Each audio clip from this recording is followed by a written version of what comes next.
So what's up, people? How you doing on this fine day? I say fine because every day's a fine day, but it's raining here and it's cold. Just got to work. It's about 6:45 in the morning. I like to get here early so I can have my time. But on the way to work, I was thinking about all the things we expect from each other, and I was kind of asking myself, what do we really expect from one another? I mean, in the sense that we have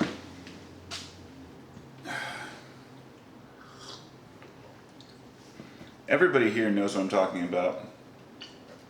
You know, the family.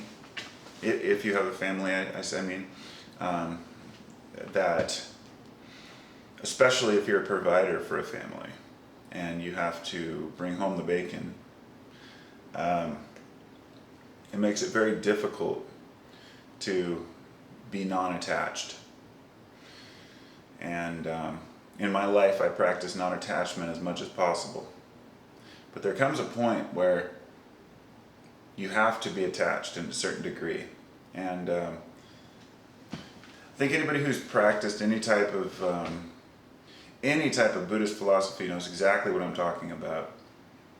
When you have let all of your desires and your worldly desires go, yet you still have a family dependent upon you that is societally conditioned towards those things. Now, when you have kids, you can teach your kids not to have these high desires for material goods, and do as best you can to try to remove that stigma from them, that they have to have stuff or be something or be someone in the eyes of society. But you can only do so much as a father or a mother or parent. You can instill as much as you would like into your children, but the more you push on them, the more they're going to back away. So it leaves us kind of in a situation where we can't teach our kids that all that matters is love and happiness and being a good person. And we can try that, but I'm sorry, any kid going through high school today or of teenage years, even if they're not in school, who's trying to practice consistent love and tolerance and acceptance is going to have a degree of animosity and angst and caution in their life because they're afraid of being ridiculed for being different, right?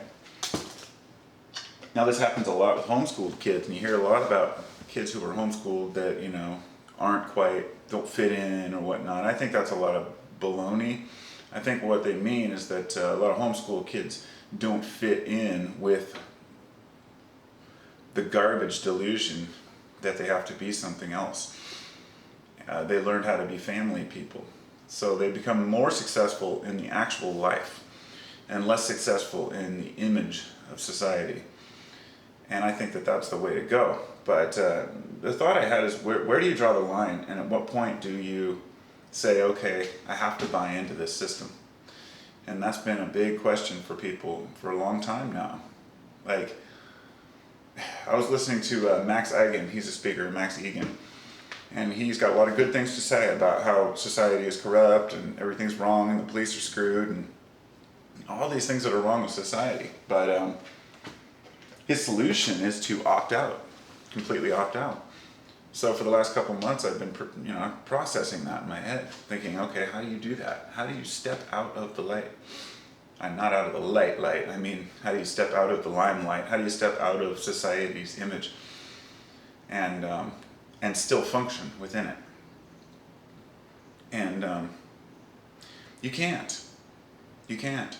And this is why we have such a hard time with getting along with people who are, well, let's say the people who are very recently into love and compassion and acceptance, or the folks who have maybe had a rough life and then finally found love. And now they're telling the world about it, about how great love is and how you have to tolerate everyone. And, we all go through phases like that. And then we revert back into realizing that you can only tolerate so much before you have to speak your mind or get angry about something or fussy about something. And I think we expect too much of ourselves, in the sense that we figure, well, if I can't be this perfect person that's always happy, then I'm failing. And I don't think that's true. This is very tied into embracing all sides of things. But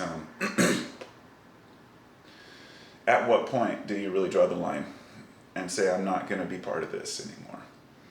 You can, like I was saying with Max Egan, he's saying, he's saying, don't take on the government, don't take on the problems, just opt out of them. And I find that as kind of a way of, that's like no better than being a monk and moving up into the hills. You're not solving the world's problems. You're not solving your problems. You're not solving your family's problems. You're merely escaping from it by pretending. And I see religion the same way, no offense to anybody. That's why I speak about Christianity a lot. It's because I'm affected by it within my world and my life, by those around me who are Christians. And I see that Christianity, to me personally, is just a cop-out. It's an excuse. And I know that people don't see it that way in their own minds. But what it is it's an answer to the big question. And a way to say, this is how I'm supposed to live. This is what I'm supposed to do. I'm only supposed to do things for Jesus, and the rest of it's all details. And I don't see that as being any more rational than trying to take on the government as one person and think that you can change the world by screaming at everyone, because Christianity is opting out, in a sense. It's saying that this is what I believe. I'm going to stay with this group of people, and those who don't believe this or share this belief, I will just pretty much pray for them and hope that they get to the truth, And all these different systems that we use to cop out, some of them are alcohol, drugs, even sex, food, shopping, whatever people become addicted to, whatever is their priority, that's their distraction. But I think taking part in every little event that you can without feeling like you're interfering with the way things should be, just do it. And take each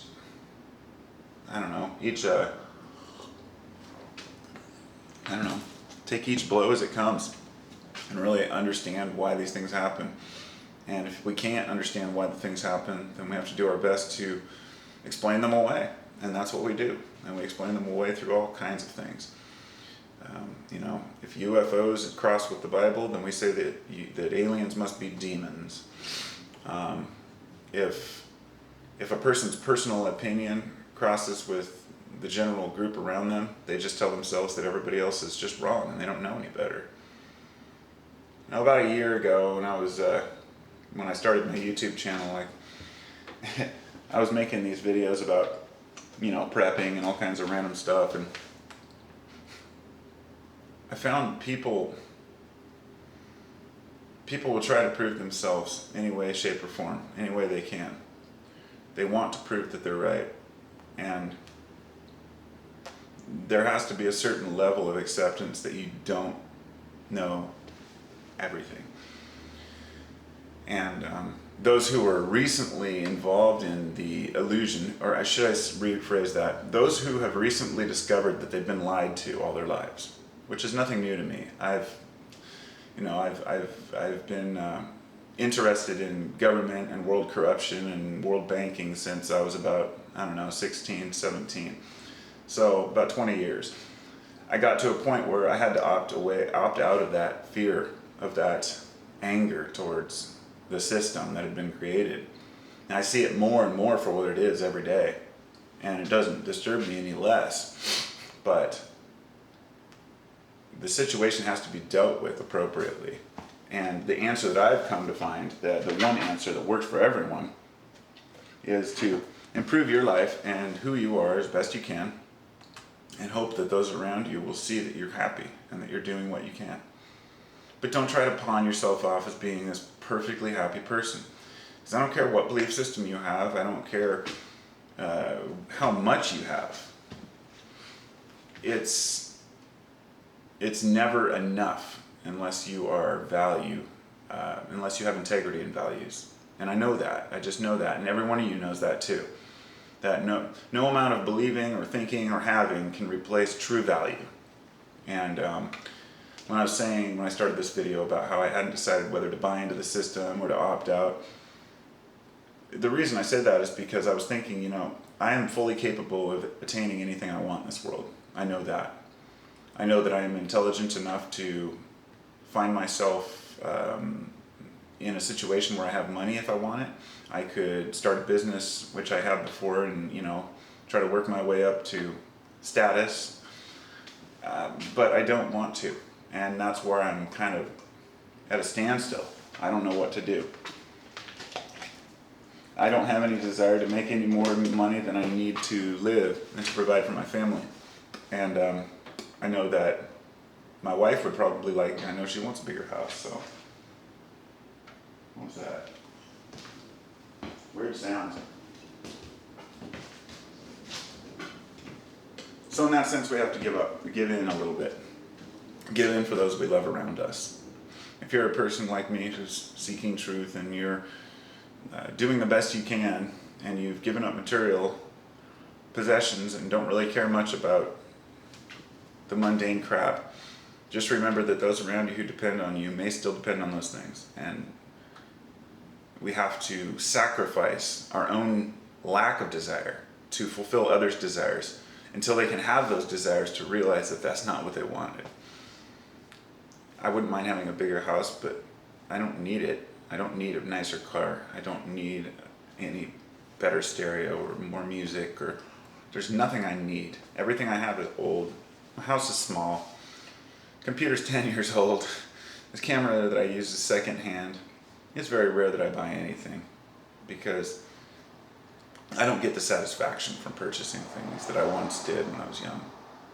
So anyway, just some thoughts on that idea, and that just to remember that you can't fully escape from the things around you, and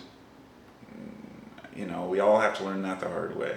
And I just hope that people will learn that sooner than I did. So just as I've had elders tell me that they're glad that I've learned things that they knew while I was still young, I've had people tell me, hey, I can't believe you figured that out now. It's awesome because, then you won't have to deal with this crap later in life when you're in your 60s, 70s, worrying about death. You spent your whole life working towards attaining more and more and more, and then you retire and you lose it all and you realize you're stuck with yourself. And in the end, you're stuck with yourself. And whatever values you've built up in your life, you have to build ones that can't be taken away. Values that cannot be stripped from you. And that comes from hard work and perseverance in your own mind. That comes from casting aside the illusions that you have about who you are and how people view you. The way you people view me is nothing probably like I view myself at all. And each one of you probably view me totally differently than the next person. I respect every one of my viewers. I love the comments I get.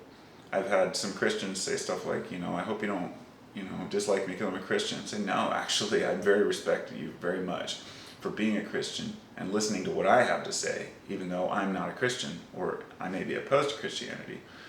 Now that shows a lot of character. A person who believes something but is willing to listen to another person's point of view. And I try to do the same thing with people with even the most ridiculous notions that I've heard. If somebody really believed in this flying spaghetti monster and they wanted me to hear what they had to say, I would listen. The problem I usually have is that they end up quoting things that can't be proven, say like the Bible, and I have a hard, then we go through this thing about whether or not the Bible's true, whether or not it's interpreted right.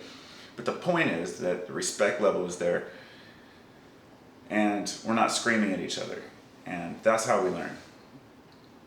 That's how we learn. Namaste, folks.